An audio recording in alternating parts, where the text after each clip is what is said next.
Here we divide 221 by 5 in a long division method. So 5 times 4 is 20. On subtracting we get 2. So now we put down this 1 and it is 21.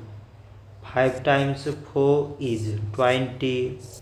On subtracting we get 1.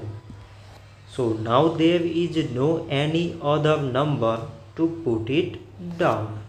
So we take here decimal, so that we put 0. So it is 10 and 5 times 2 is 10. On subtracting we get 0. So 221 divided by 5 is 44.2.